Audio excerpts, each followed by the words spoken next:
ನಮಸ್ತೆ ಸ್ನೇಹಿತರೆ ನೀವು ಕೇವಲ ಬೆಳೆ ನಂಬಿ ಕೂತಿದ್ದೀರಾ?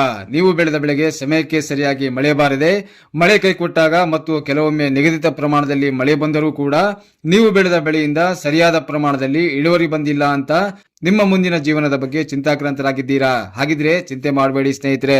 ನೀವು ಬೆಳೆದ ಬೆಳೆಗೆ ಸಮಯಕ್ಕೆ ಸರಿಯಾಗಿ ಮಳೆ ಬಾರದೇ ಇದ್ದರೂ, ನೀವು ಬೆಳೆದ ಬೆಳೆಯಿಂದ ಸರಿಯಾದ ಪ್ರಮಾಣದಲ್ಲಿ ಇಳುವರಿ ಬಂದಿಲ್ಲ ಅಂದ್ರೂ ನಿಮ್ಮ ಜೀವನಕ್ಕೆ ಪರ್ಯಾಯ ರೂಪದಲ್ಲಿ ಆಸರೆಯಾಗುವುದು ಪಶುಸಂಗೋಪನೆ ಮಾತ್ರ.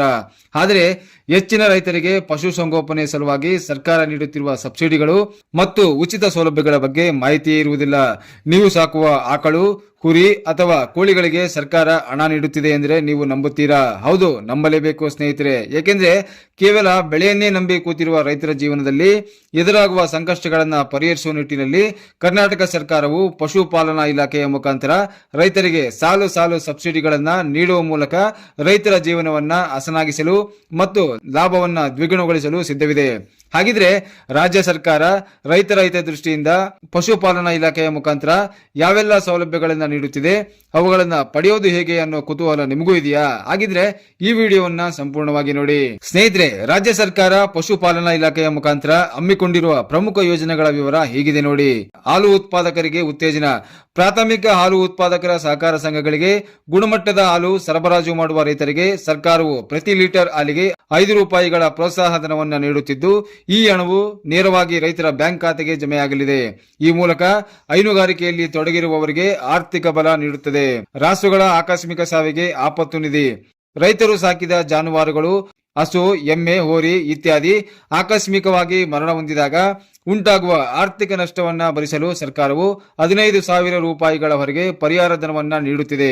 ಕುರಿ ಮೇಕೆಗಳ ಆಕಸ್ಮಿಕ ಸಾವಿಗೆ ಅನುಗ್ರಹ ಕೊಡುಗೆ. ಸಣ್ಣ ಮತ್ತು ಅತಿ ಸಣ್ಣ ಕುರಿಗಾಯಿಗಳ ಹಿತದೃಷ್ಟಿಯಿಂದ ಆಕಸ್ಮಿಕವಾಗಿ ಮರಣ ಹೊಂದಿದ ಕುರಿ ಅಥವಾ ಮೇಕೆಗಳ ವಯಸ್ಸಿನ ಆಧಾರದ ಮೇಲೆ ಅದರ ಮಾಲೀಕರಿಗೆ ಸೂಕ್ತವಾದ ಪರಿಹಾರ ಮೊತ್ತವನ್ನ ಸರ್ಕಾರ ನೀಡುತ್ತಿದೆ. ಪರಿಶಿಷ್ಟ ಜಾತಿ ಮತ್ತು ಪರಿಶಿಷ್ಟ ಪಂಗಡದ ರೈತರಿಗೆ ಕುರಿ ಅಥವಾ ಮೇಕೆ ವಿತರಣೆ. ಪರಿಶಿಷ್ಟ ಜಾತಿ ಮತ್ತು ಪರಿಶಿಷ್ಟ ಪಂಗಡದ ರೈತರಿಗೆ ಕುರಿ ಅಥವಾ ಮೇಕೆ ಸಾಕಾಣಿಕೆಯನ್ನು ಉತ್ತೇಜಿಸಲು 10 ಹೆಣ್ಣು ಕುರಿ ಅಥವಾ ಮೇಕೆ ಮತ್ತು 1 ಟಗರು ಮರಿಯನ್ನು ವಿತರಿಸಲಾಗುತ್ತಿದ್ದು, ಈ ಯೋಜನೆಗೆ ಸರ್ಕಾರ ಗರಿಷ್ಠ 90,000 ರೂಪಾಯಿಗಳವರೆಗೆ ಸಬ್ಸಿಡಿ ನೀಡುತ್ತಿದೆ. ಜಾನುವಾರು ವಿಮೆ. ರೈತರು ತಮ್ಮ ಜಾನುವಾರುಗಳಿಗೆ ವಿಮೆ ಮಾಡಿಸಲು ಪ್ರೋತ್ಸಾಹ ನೀಡುವ ಸಲುವಾಗಿ ವಿಮಾ ಪ್ರೀಮಿಯಂ ದರದ 85% ಹಣವನ್ನ ಸರ್ಕಾರವೇ ಭರಿಸುತ್ತದೆ. ರೈತರು ಕೇವಲ 15% ಹಣವನ್ನ ಮಾತ್ರ ಪಾವತಿಸಬೇಕಾಗಿದ್ದು, ಇದರಿಂದ ಆಕಸ್ಮಿಕ ಅನಾಹುತಗಳ ಸಂದರ್ಭದಲ್ಲಿ ಪೂರ್ಣ ವಿಮಾ ಮೊತ್ತವನ್ನ ಪಡೆಯಬಹುದಾಗಿರುತ್ತದೆ. ನಾಟಿ ಕೋಳಿ ಮರಿಗಳ ವಿತರಣೆ. ಅರ್ಹ ಮಹಿಳಾ ಅಭ್ಯರ್ಥಿಗಳಿಗೆ ಮತ್ತು ಆಸಕ್ತರಿಗೆ ಉದ್ಯೋಗಾವಕಾಶ ಕಲ್ಪಿಸಲು 5 ವಾರಗಳ 20 ನಾಟಿ ಕೋಳಿ ಮರಿಗಳನ್ನ ಇಲಾಖೆಯಿಂದ ಉಚಿತವಾಗಿ ವಿತರಿಸಲಾಗುತ್ತಿದ್ದು, ಇದು ಮನೆಯಲ್ಲಿ ಸಣ್ಣ ಮಟ್ಟದ ಕೋಳಿ ಸಾಕಾಣಿಕೆ ಮಾಡಲು ಪೂರಕವಾಗಿದೆ. ಮೇವಿನ ಬೀಜಗಳ ವಿತರಣೆ. ಜಾನುವಾರುಗಳಿಗೆ ಹಸಿ ಮೇವಿನ ಕೊರತೆಯಾಗಬಾರದೆಂದು ರೈತರಿಗೆ ಸೋರ್ಗಾ ಮಲ್ಟಿಕಟ್ ಮತ್ತು ಆಫ್ರಿಕನ್ ಟಾಲ್ ಮೇಜ್ನಂತಹ ಉತ್ತಮ ಗುಣಮಟ್ಟದ ಮೇವಿನ ಬೀಜಗಳನ್ನು 50% ಸಬ್ಸಿಡಿ ದರದಲ್ಲಿ ಇಲಾಖೆ ಮೂಲಕ ನೀಡಲಾಗುತ್ತಿದೆ. ರಬ್ಬರ್ ನೆಲಹಾಸು ವಿತರಣೆ. ಕೊಟ್ಟಿಗೆಯಲ್ಲಿ ಹಸುಗಳ ಆರೋಗ್ಯ ಕಾಪಾಡಲು ಮತ್ತು ಹಾಲಿನ ಉತ್ಪಾದನೆ ಹೆಚ್ಚಿಸಲು ಅನುಕೂಲವಾಗುವ ನಿಟ್ಟಿನಲ್ಲಿ ರಬ್ಬರ್ ನೆಲಹಾಸನ್ನ 50% ಸಬ್ಸಿಡಿ ದರದಲ್ಲಿ ನೀಡಲಾಗುತ್ತಿದೆ. ಮೇವು ಕತ್ತರಿಸುವ ಯಂತ್ರ ವಿತರಣೆ. ಹಸಿ ಮೇವನ್ನ ವೇಗವಾಗಿ ಮತ್ತು ಸುಲಭವಾಗಿ ಕತ್ತರಿಸಿಕೊಳ್ಳಲು ರೈತರಿಗೆ 34,000 ರೂಪಾಯಿ ಬೆಲೆಯ ಚಾಫ್ ಕಟರ್ ಯಂತ್ರವನ್ನ 50% ಸಹಾಯಧನದೊಂದಿಗೆ ನೀಡಲಾಗುತ್ತಿದೆ.